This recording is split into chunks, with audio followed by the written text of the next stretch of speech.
Welcome to The Last Breakfast. Please enjoy the video. In this video, I will explain how to fix your Honda Pilot window. First, accurately diagnose the problem, whether it's a faulty motor, regulator, or switch.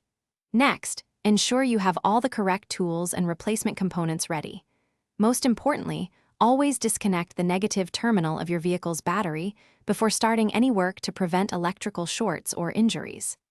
This crucial safety step protects both you and your vehicle's electrical system. Now, let's move on to removing the door panel. Begin by finding and unscrewing all visible fasteners, often located in the armrest, door handle, or under small covers. Then, use a plastic trim removal tool to carefully pry off any decorative trim pieces that might conceal additional screws.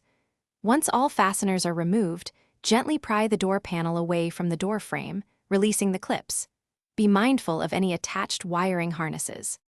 With the door panel off, you can now access the window components. Visually inspect the window regulator, motor, and tracks for any signs of wear, damage, or misalignment. If a part is faulty, carefully unbolt and remove it, ensuring the window glass is supported. Then, install your new regulator and motor, aligning them correctly and tightening all bolts securely. Make sure the window glass is properly seated in the new regulator. Finally, it's time for reassembly and testing. Reconnect all electrical connectors to the window switch, door lock, and any other components on the door panel. Carefully reattach the door panel, making sure all clips snap into place and all screws are tightened. Reconnect your vehicle's negative battery terminal.